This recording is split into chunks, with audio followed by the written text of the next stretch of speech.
অন্নমণির ছেলে সিন্ধুমণিকে মেরে ফেলেছিল সপ্তভেদী বাণী হরিণ মনে করে। অন্নমণি যখন পুত্র শোকে কাতর হয়ে মরণ, আর মরণকালে সে ছেলের পুত্র শোকে কাতর হব কি করে? রাজা দশরথ মানে অন্নমণির অভিশাপের পর রাজা দশরথের 4টি পুত্র হয়েছিল। মরণকালে একটা ছেলে উপস্থিত নেই। একটা গানের মধ্যে আমাদের লেখা আছে কি জানেন? ওগো সাথী কেন চিতে বেটার বাপি হতে, বলো বেটা কি তোমায় করিবে সুখী, শতপুত্রের বাবা হয়ে রইল হাবা, ধৃত রাষ্ট্র তার প্রমাণে দেখো দেখি।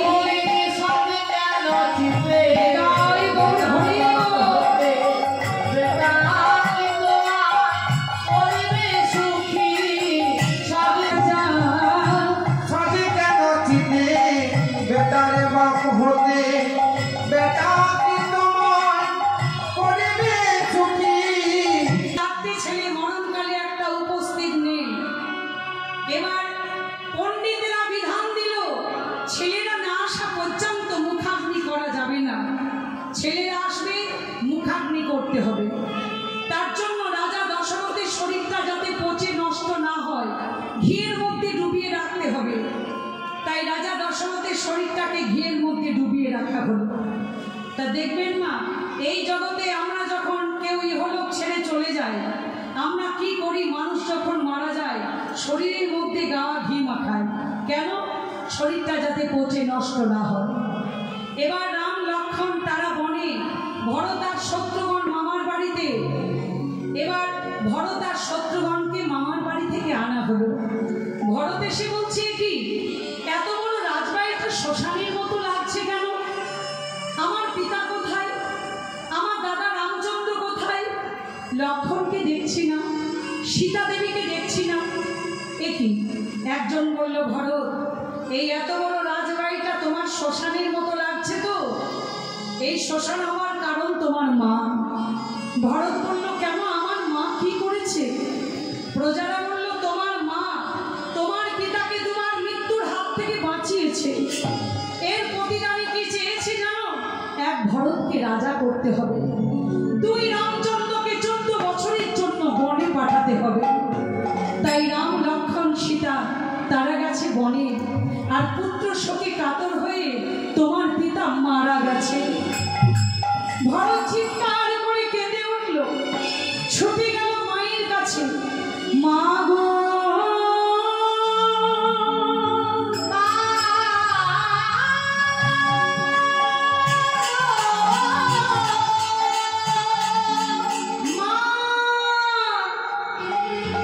ভরত ছুটে গিয়ে মায়ের চরণ দুটি জড়িয়ে ধরে মাকে প্রণাম করল।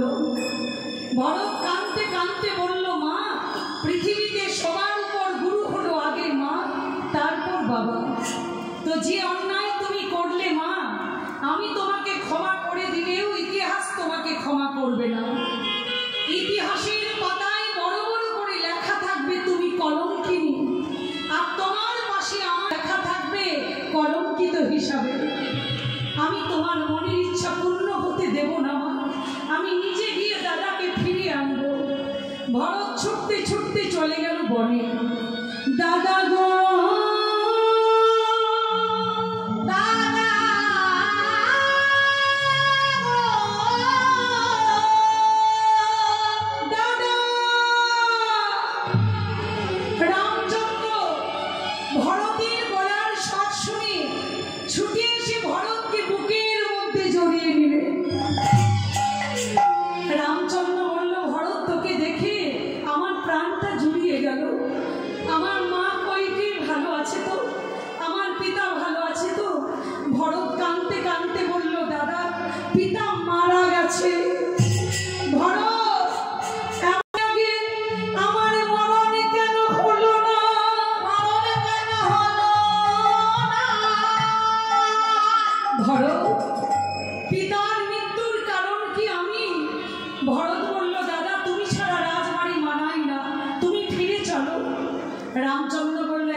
বড় দাদা হয় পিতৃতুল্য, তুমি আমার পিতৃতুল্য, আমি এমনি এমনি ফিরে যাব না।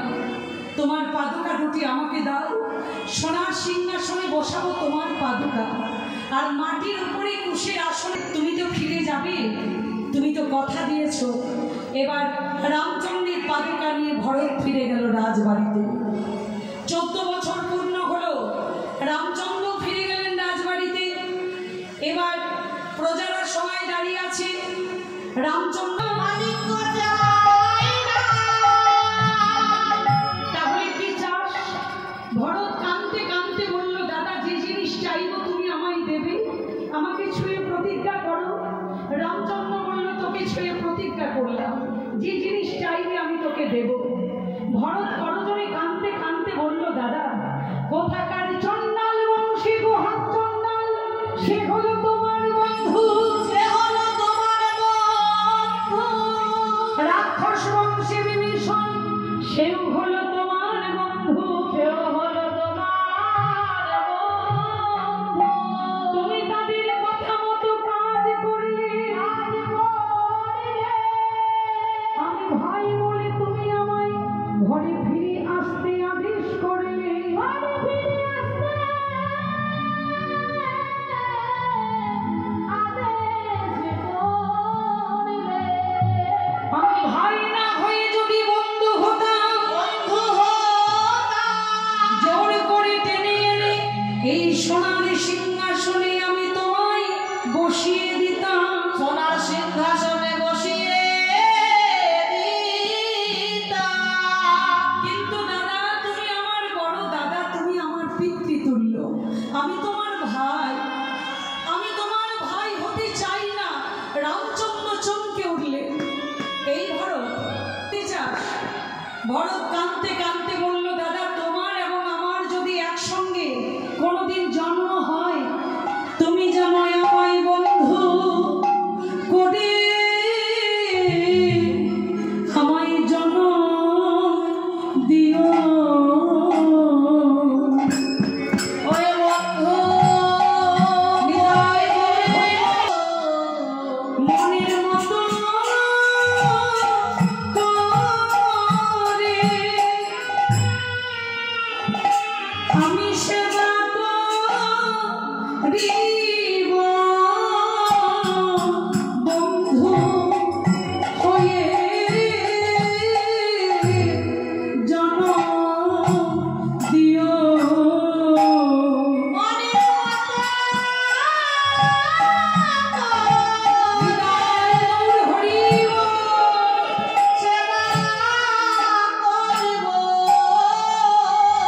বাধা দিলে আমি মানব না গো,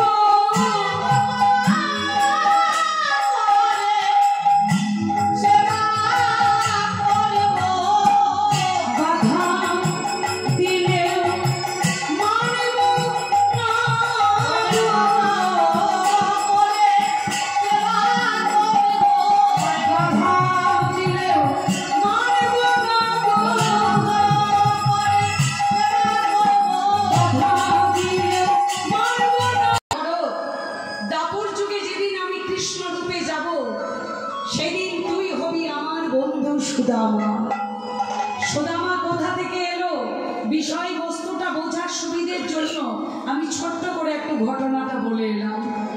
এবার কৃষ্ণ বলরাম দাপর যুগে এই সুদামা, দেখুন এই সুদামা কৃষ্ণের যে বন্ধু, কৃষ্ণের যে বন্ধু 24 জন সখা, এই নিয়ে একটা মতান্তর আছে বৃন্দাবনে।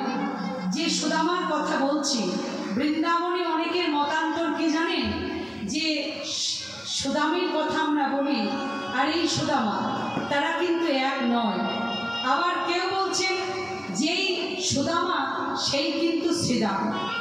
এইরকম একটা এই কথা নিয়ে একটা মতান্তর রয়েছে।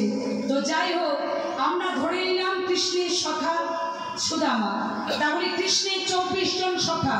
ও মায়েরা, কৃষ্ণের 24 জন সখার নাম কি?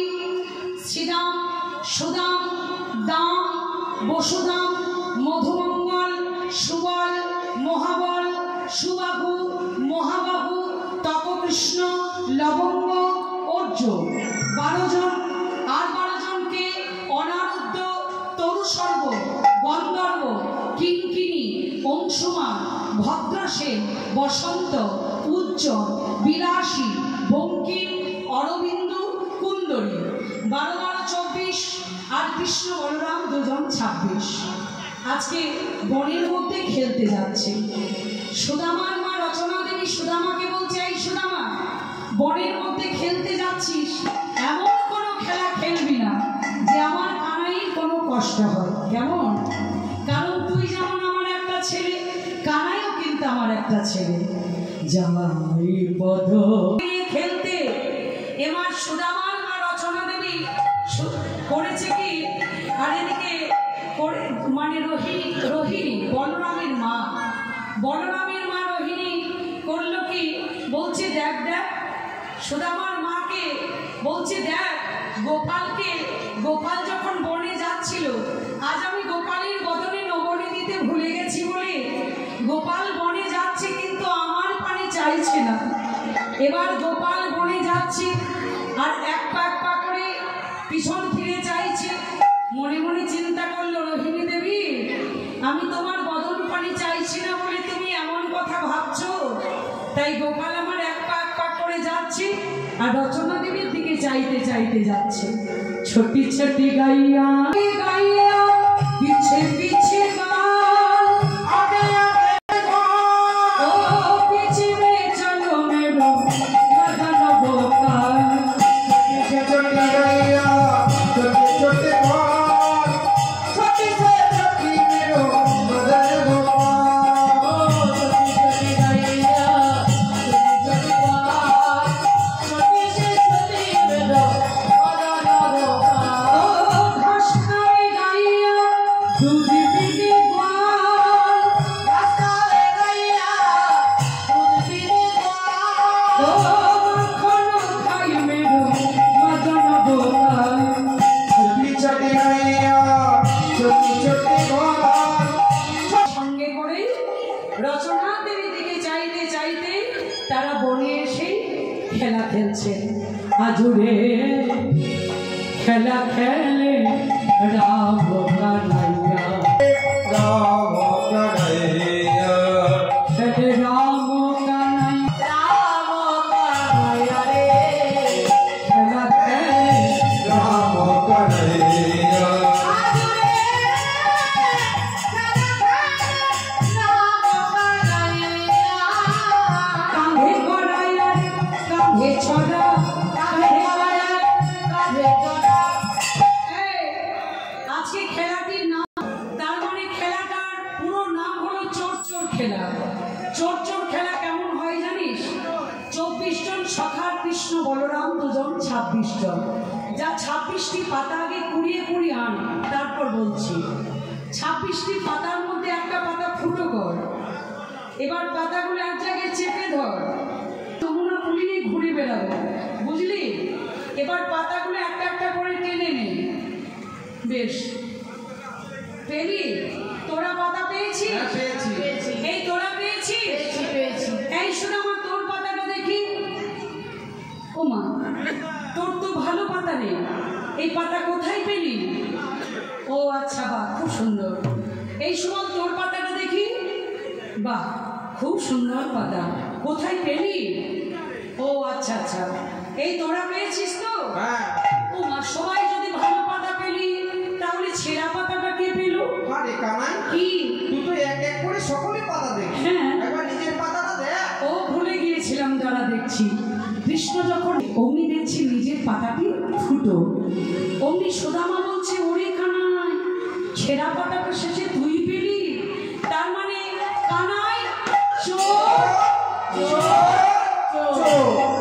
কৃষ্ণ বলছে, এই সুদামা, আমি চোর হলে তোদের খুব ভালো লাগে বল? সুদামা বলছে, কানাই, তুই বলেছিস ছেঁড়া পাতা যেই পাবে সেই হবে চোর, তার কাঁধে চড়ে আমরা যমুনা পুরী ঘুরে বেড়াবো, তাই কাঁধে কড়াই আর কাঁধে ছড়া, কাঁধে কড়াই আর কাঁধে চড়া, কাঁধে কড়াই আর কাঁধে চড়া।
সুদামারে রয়ে কৃষ্ণ ছুটিতে লাগিল,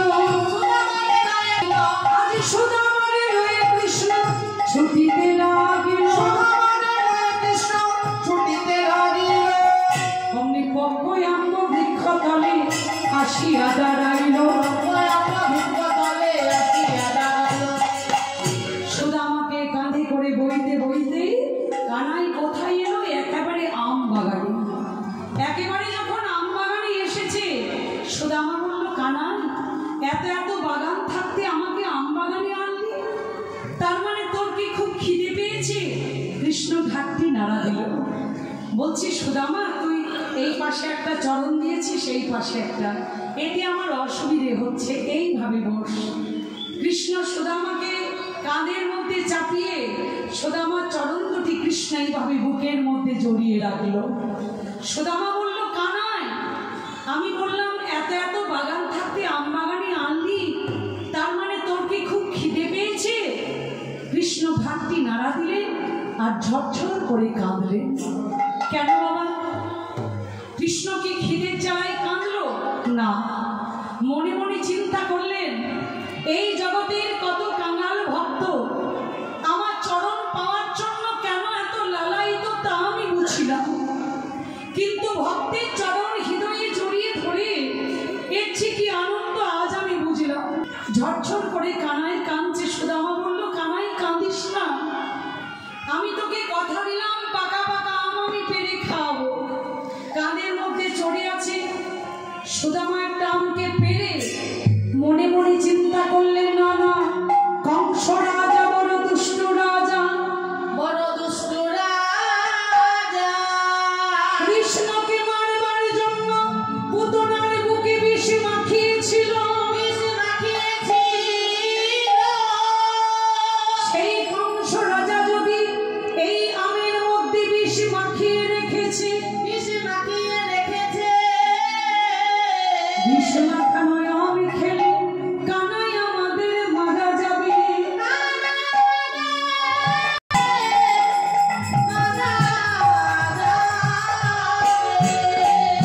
কানাই যদি মারা যায়, আমরা তো আর কানাইকে বাঁচাতে পারব না। আমরা যদি মারা যাই, কানাই আমাদের বাঁচিয়ে দিতে পারবে।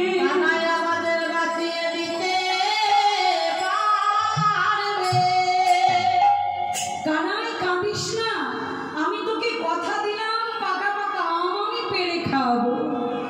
কানাই কাঁধের মধ্যে চড়ে আছে।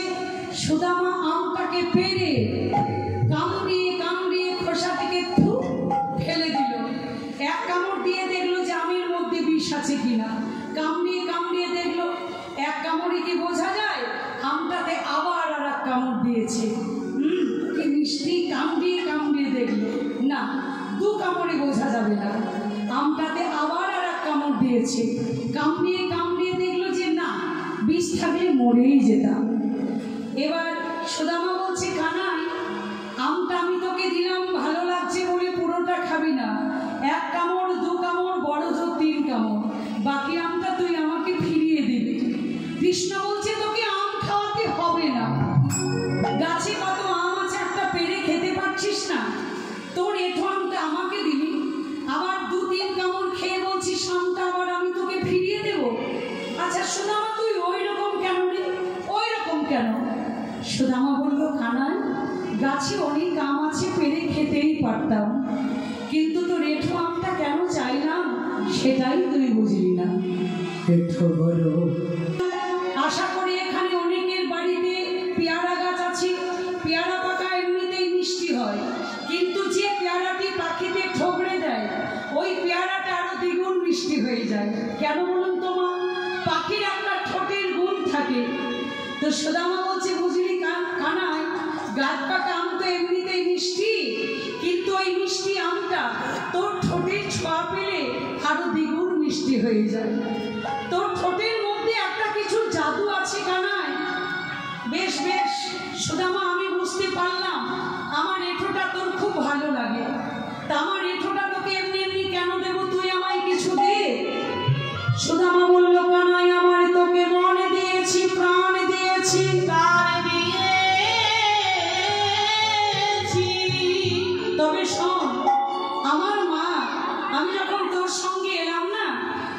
বহুমূল্যের গলার হারটি আমার গলায় দিয়েছে, এই গলার হারটা না হয় আমি তোর এই পদাবলিটা যিনি রচনা করলেন বৈষ্ণব পদকর্তা, কাঁদতে কাঁদতে বলল, সুদামা তুমি কৃষ্ণের এঠো আম প্রসাদ রূপে পেয়ে তুমি আমের আঁটিটা ফেলে দিও না। কৃষ্ণের এঠো আম প্রসাদ রূপে পেয়ে আঁটিটা তুমি আমার অঞ্চলের মধ্যে দাও, কারণ আমি সেই আশাতে বসে আছি, সেই আশাতে বসে আছি, প্রসাদের পোড়া প্রসাদ পাবো বলে সেই আশাতে বসে আছি, পেলে জনম ধন্য হবে,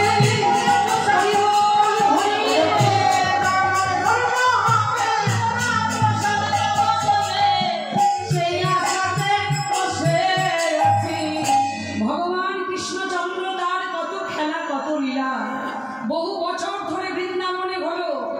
মায়েরা আজ থেকে নেমে এলো বৃন্দাবনে একটা দুঃখের দিন। দিনটা শুধু দুঃখের নয়, দিনটা ভয়ঙ্কর দিন।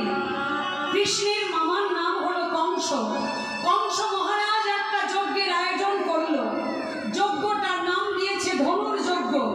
লোকের কাছে কংস বলে বলে বেড়াচ্ছে, এই যে এই যজ্ঞটা আমি করব, এই যজ্ঞে তোমরা সবাই কৃষ্ণকে দেখতে পাবে।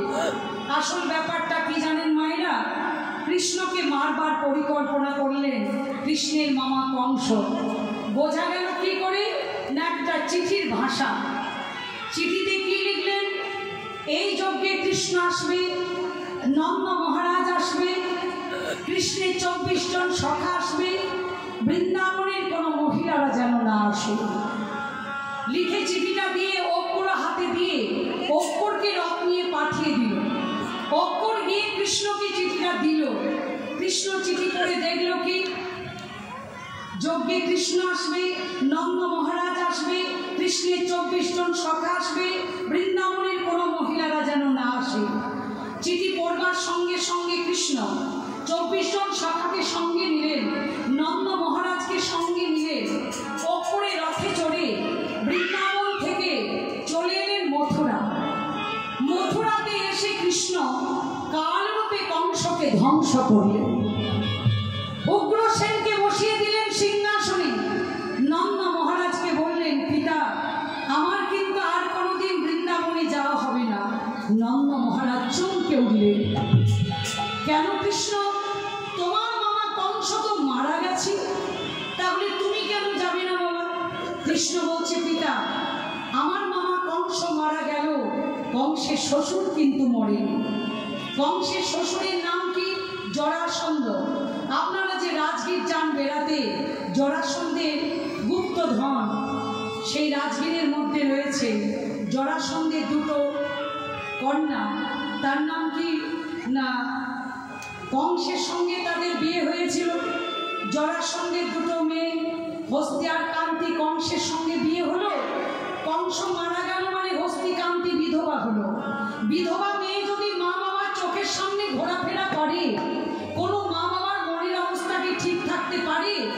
বুকের ভিতরে আগুন দাউ দাউ করে জ্বলবে না? বলছি, পিতা আমি যদি মথুরাতে না থাকি, মথুরার প্রত্যেকটা মানুষকে কংসের শ্বশুর আক্রমণ করবে, আর আমি যদি না থাকি না, সবাই আমার নামে নিন্দা করবে। তুমি ফিরে যাও পিতা, আমার কথা রাখো।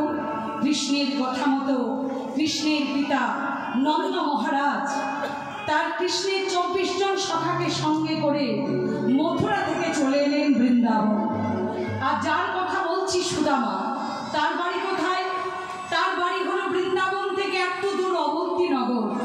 অবন্তীনগরে ফিরে গেছে সুদামা। সুদামার মনে কি আনন্দ, এবার সুদামা ফিরে গেছে তো, কিন্তু আনন্দ কোথায়? যতক্ষণ কৃষ্ণের কাছে ছিল ততক্ষণ সুদামার আনন্দ ছিল। যখনই অবন্তী নগরে ফিরে এসেছে, অবন্তী নগরের পথে পথে কাঁদতে কাঁদতে বলছে, কানা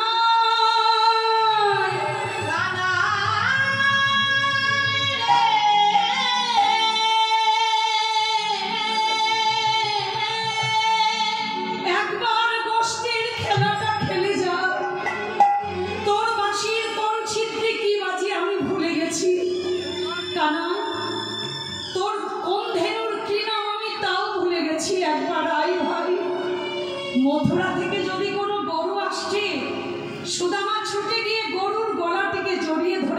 গরু, আমার সখা কৃষ্ণ কেমন আছে তুমি বলতে পারো? গরুর সঙ্গে কারা গল্প করে? বাবা, যারা পাগল হয় তারাই গল্প করে। কৃষ্ণের বাবার নাম মটুক মহাশয় আর মায়ের নাম রচনা দেবী। মাতা পিতা চিন্তা করলো আমার সুদামা পাগল হয়ে গেল গো, শুধু কৃষ্ণ বলরামকে দেখতে না পেয়ে। দেখি কৃষ্ণ বলরাম কোথায় পড়াশোনা করছে, সেখানে আমি আমার সুদামাকে ভর্তি করে দেব। খবর নিয়ে জানতে পারলো কি? খবর নিয়ে জানতে পারলো কৃষ্ণ বলরাম কোথায় পড়াশোনা করছে। এখানে বাবা একটা কথা, মানে নন্দ মহারাজ যখন মথুরা থেকে চলে এলো, পিতা বসুদেব চিন্তা করলেন কৃষ্ণ বলরাম যদি মথুরাতে থেকে যায়, মথুরা কিন্তু জ্ঞান অর্জন করবার জায়গা নয়। যাতে জ্ঞান অর্জন করতে পারে তার জন্য পাঠিয়ে দিল কোথায়? আমাদের বাংলাতে যে 51টা পীঠ, 51টা পীঠের মধ্যে উজ্জয়িনী একটা পীঠ, সেখানে শান্তিপনি মুনির আশ্রম। সেখানে কৃষ্ণ বলরামকে পিতা বসুদেব ভর্তি করে দিলেন। সুদামার পিতা এই কথাটা জানতে পেরেছে, মনে মনে চিন্তা করলেন কি পড়াশোনার মাধ্যমে কেউ যদি ভালো বন্ধু পায়, পড়াশোনা কঠিন জিনিস বলে মনে হয় না, জানেন? সুদামার পিতা খবর নিয়ে জানতে পারলো কি শান্তিপনি মুনির আশ্রমে কৃষ্ণ বলরাম সেখানে পড়াশোনা করছে। তাহলে সেখানে নিয়ে গিয়ে সুদামাকে ভর্তি করে দিলেন। বহুদিন পরে সবই কথায় অমিল। তুই কি করে জানলি বন্ধু যে আমি এখানে? সুদামা বলল, কানাই, তোকে দেখতে না পেয়ে আমি পাগল হয়ে যাচ্ছিলাম। ভালো আছিস বন্ধু? বন্ধু বন্ধুকে পেয়ে তাদের যে কি আনন্দ ভাষায় প্রকাশ করা যাচ্ছে না। এবার গুরুদেব বললেন, কৃষ্ণ বলরাম সুদামা এদিকে এসো, আমার বিদ্যালয়ে তোমাদেরকে ভর্তি করা হয়েছে কিছু জ্ঞান অর্জন করবার জন্য। তো বাবা কৃষ্ণ, লোকে আমি কিন্তু প্রত্যেকটা মানুষের কাছে কি শুনেছি জানো? তুমি খুব মেধাবী। কৃষ্ণ বললেন, গুরুদেব লোকে তো আমাকে তাই বলে। বেশ বাবা কৃষ্ণ, তুমি আমার বিদ্যালয়ে কি বিদ্যা শিখতে চাও? কৃষ্ণ বললেন, গুরুদেব আপনার বিদ্যালয়ে কি কি বিদ্যা শেখানো হয়? গুরুদেব বললেন, কৃষ্ণ আমার বিদ্যালয়ে 64 রকমের বিদ্যা শেখানো হয়। কৃষ্ণ বললেন, গুরুদেব আমি 64 রকমেরই বিদ্যা শিখতে চাই। গুরুদেব বললেন, কৃষ্ণ তুমি যদি নিতে পারো আমার দিতে কোনো কৃপণতা থাকবে না, তুমি মন দিয়ে 64 বিদ্যাই শেখো। বলরাম তুমি কি বিদ্যা শিখতে চাও? ধনুর্বিদ্যা তুমি মন দিয়ে শেখো। সুদামা তুমি কি বিদ্যা শিখতে চাও? আমি বেদ বিদ্যা শিখতে চাই। সুদামা, বেদ বিদ্যা শিখতে গেলে ব্রাহ্মণের ব্রাহ্মণত্ব অর্জন করতে হয়। জাতিতে ব্রাহ্মণ হোক চাই নাই হোক, যেমন স্বামী বিবেকানন্দ জাতিতে ব্রাহ্মণ ছিলেন না, কিন্তু ব্রাহ্মণদের কাঁধে যে পৈতেটার মধ্যে যে 9টি সুতো, 9টি সুতোর যে 9টি গুণ, তাকে বলা যায় ব্রাহ্মণের ব্রাহ্মণত্ব অর্জন। তাহলে ব্রাহ্মণদের কাঁধে পৈতেটার 9টি সুতোর 9টি গুণ কি বাবা? সম, দম, তপ, শোচ, ক্ষান্তি, আর্যবর, বিবেচ্য, জ্ঞান, বিজ্ঞান। সম মানে ব্রাহ্মণদের সবসময় নিষ্ঠাভাব থাকবে, দম মানে ইন্দ্রিয় সংযম হতে হবে, তপ মানে তপস্যা, ক্ষান্তি মানে ক্ষমা, আর্যবর মানে সরলতা, বিবেচ্য মানে বিশ্বাস, জ্ঞান মানে শাস্ত্রজ্ঞান, বিজ্ঞান মানে শাস্ত্রের অতীত বিশেষ জ্ঞান। এই 9টি গুণ যার থাকবে তাকে বলা যায় ব্রাহ্মণের ব্রাহ্মণত্ব অর্জন। তো সুদামা দেখো, তুমি যে বেদ চর্চা করতে চাইছো, বেদের অপর নাম কি? বেদের অপর নাম হলো শ্রুতি। শ্রুতি কেন হলো? শুনে শুনে মুখস্থ করতে হয়। বেদ কিন্তু লিখে মুখস্থ করার বিষয় নয়। যেমন যীশু খ্রিস্টের বাইবেল মাত্র 2000 বছর আগেকার গ্রন্থ, মুসলিম ধর্মে কোরআন মাত্র 1500 বছর আগেকার গ্রন্থ, বেদ কম করে 5000 বছর আগেকার গ্রন্থ। সুদামা, যারা বেদ চর্চা করে 24 ঘন্টা তাদেরকে ঈশ্বরের সঙ্গে সম্পর্ক রাখতে হয়। এই জগতে ঈশ্বরকে ধরে রাখতে পারে কারা? এই জগতে যে মানুষ সদা সর্বদাই সত্যি কথা বলে, তার সঙ্গে ঈশ্বরের সম্পর্ক থাকে। আর যে মানুষ সদা সর্বদাই থাকতে পারে না। তাহলে সুদামা, এই যে অগ্নিকুণ্ডে অগ্নি প্রজ্বলিত হচ্ছে, অগ্নি স্পর্শ করে তোমায় কথা দিতে হবে, তুমি জীবনেও মিথ্যা কথা বলবে না। সুদামা অগ্নি স্পর্শ করে কথা দিল, জীবনে সে মিথ্যা কথা বলবে না। ঠিক আছে, ঠিক আছে সুদামা, মন দিয়ে তাহলে তুমি বেদ বিদ্যাটাই শেখো। কেমন? এইভাবে গুরুদেবের আশ্রমে বেশ কয়েকটা দিন পেরিয়ে গেল। এবার হঠাৎ একদিন হয়েছে কি, শান্তিপণিমণি মানে কৃষ্ণ সুদামায়ের গুরুদেব বলছে, কৃষ্ণ সুদামা, রান্নার ঘরে জ্বালানির খুব অভাব, তোমরা যাও না বাবা, গভীর জঙ্গলে গিয়ে কিছু কাঠ কুড়িয়ে নিয়ে এসো। কৃষ্ণ সুদামা যেমন গভীর জঙ্গলে কাঠ কুড়োতে গেছে, হঠাৎ হইল নিষ্ঠুর ঝড়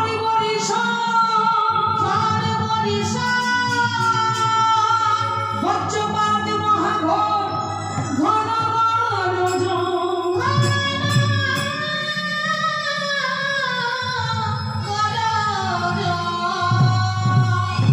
অস্ত গেল দিবাকর ঘরে অন্ধকার, 10টি কাছা দিল দামিনী সঞ্চার,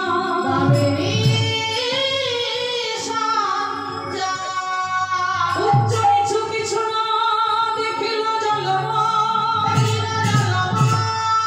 কে কোথায় আছিল বলে নাছিল নির্ণয়।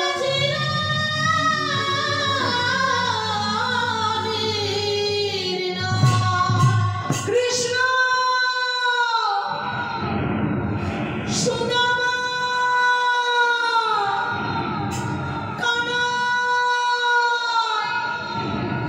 সুদামা ছুটে গিয়ে কৃষ্ণকে বুকের মধ্যে জড়িয়ে নিয়েছে। বড় বড় গাছের ডাল ভেঙে সুদামার গায়ে পড়ছে, তবু কৃষ্ণকে বুকের মধ্যে জড়িয়ে রেখেছে। বড় বড় বরফের টুকরো পাথরের মতো সুদামার গায়ে পড়ছে, তবু কৃষ্ণকে বুকের মধ্যে জড়িয়ে রেখেছে। ঝড় থেমে গেল। কৃষ্ণ সুদামাকে বুকের মধ্যে জড়িয়ে নিয়ে বলল, সুদামা, তুই আমাকে এত ভালোবাসিস? সুদামা বলল, কানাই, বিশ্বাস করবি কিনা জানি না, নিজের প্রাণের চাইতো আমি তোকে বেশি ভালোবাসি। কৃষ্ণ বলল, সুদামা, আমার বিপদের দিনে তুই আমাকে যেমন ভাবে রক্ষা করলি, তোর যদি কোনোদিন বিপদ আসে আমাকে ডাকিস বন্ধু, আমি তোকে রক্ষা করব। কারণ কৃষ্ণ তো জানি যে আমাকে যারা ভালোবাসে তার পরিণাম কি হয় জানো? ভগবান বললেন, যে করে আমার আশ, আমি একদিন করি তার সর্বনাশ।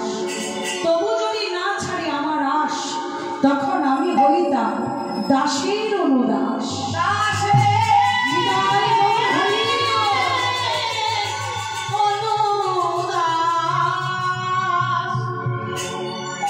ঝড় থেমে গেল। কৃষ্ণ সুদামা গুরুদেবের আশ্রমে ফিরে এলেন।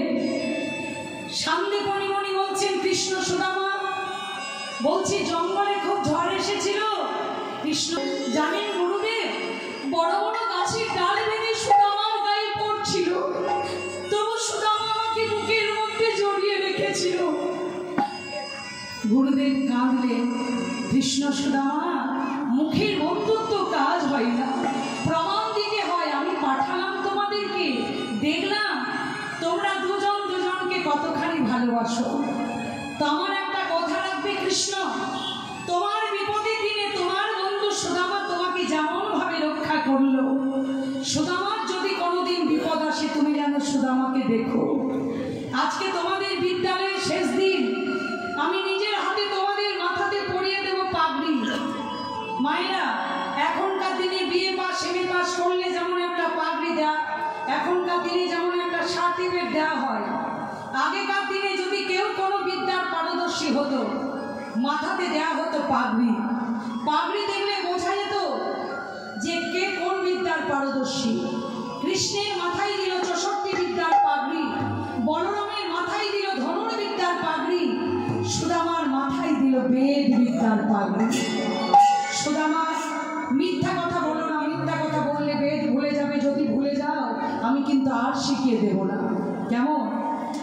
এবার গুরুদেবের আশ্রম থেকে কৃষ্ণ বলরাম চলে গেলেন কোথায়? দ্বারকা। আর সুদামা কোথায় ফিরে গেছে? তার যেখানে বাড়ি অবন্তীনগর। এবার অবন্তীনগরে ফিরে গেছে সুদামার বাবার মনে কি আনন্দ। পাড়া প্রতিবেশী লোকের কাছে বলছে, এই যে বিজন বাবু, আমার সুদামা এসেছে, তুমি কি কিছু জানো? কিছু আমার সুদামার মাথায় শান্তি পরিমণির পরিয়ে দেওয়া পাগড়ি।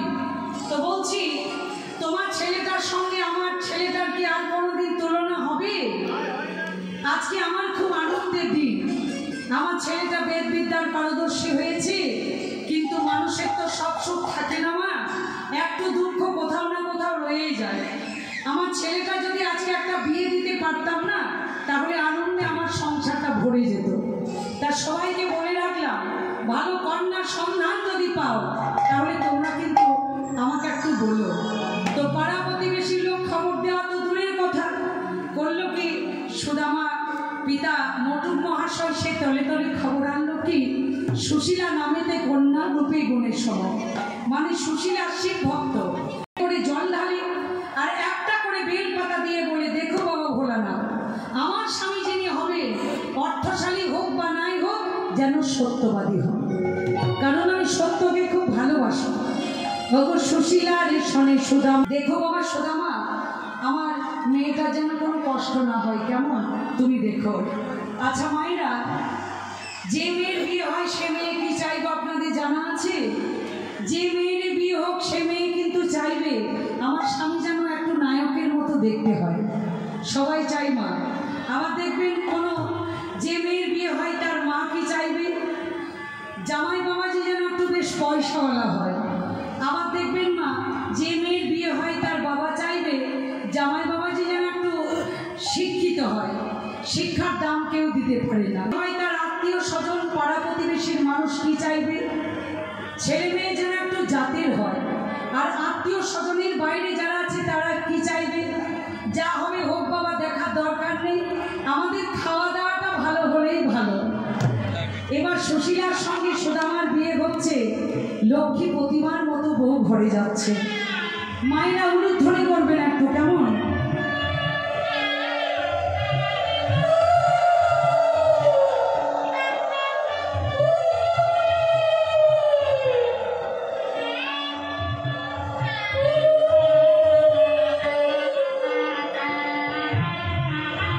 নতুন বউ ঘরে এলো, নতুন বউ ঘরে এসেছে, আনন্দের সংসার ভরে গেল। সুদামা তার নতুন বউ, আবার মা বাবা, সুখের সংসার। কিন্তু একটা কথা, মানুষের জীবনে যদি 15 দিন সুখ থাকে না, 15 দিন দুঃখ থাকে। মানুষের জীবনে যখন সুখ থাকে, দুঃখ আড়ালে লুকিয়ে থাকে, সুখ আমায় কতক্ষণে ডাকে। হঠাৎ করে সুদামার মা বাবা পরলোক গমন করলে, সুদামার মা বাবা মারা গেল। চিৎকার করে কেঁদে উঠল সুদামা, ভগবান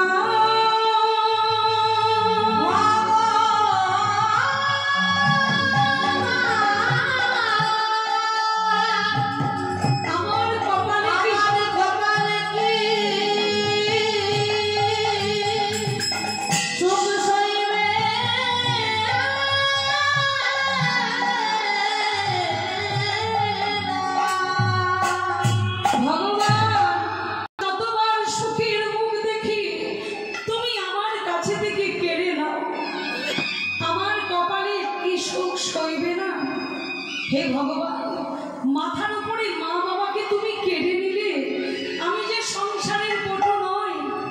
সুদামা কি করবে? 24 ঘন্টা বেদ চর্চা করে, সংসার চলবে কি করে? ছাত্রদেরকে পড়াতে শুরু করল। ছাত্ররা মাসের শেষে পয়সা দেয় না, সুদামা কারো কাছে চাইতেও পারে না। এমনকি কি করলেন, জমি জায়গাগুলো একটা একটা করে বিক্রি করে দিলেন। এবার শেষে করলেন কি, জমি জায়গাগুলো বিক্রি হয়ে শেষ হয়ে গেল, এমনকি ঘর বাড়িটাও পর্যন্ত বিক্রি করে দিলেন। মায়েরা, একটা কলসির মধ্যে যদি 1 কলসি জল রাখা যায়, 1 গ্লাস করে যদি কলসি থেকে জল গড়ানো যায়, আবার যদি কলসিতে জল ভরা না হয়, কলসির জল শেষ হতে বেশি সময় লাগে না।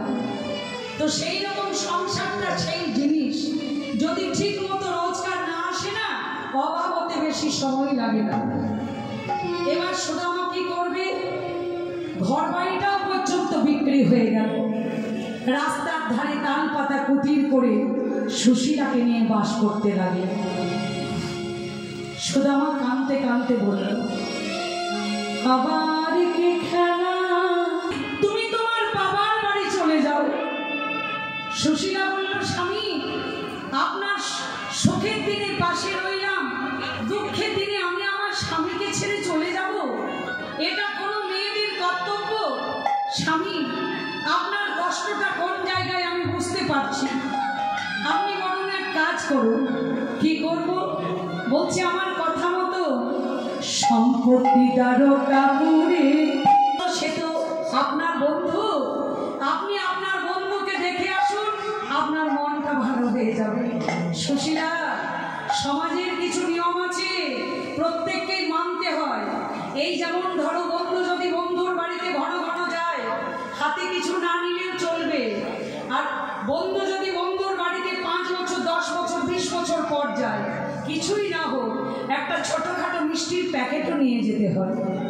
তা আমার তো নিয়ে যাওয়ার মতো কিছু নেই, তাহলে তুমি আর কাজ করো না, যদি কিছু এনে দিতে পারো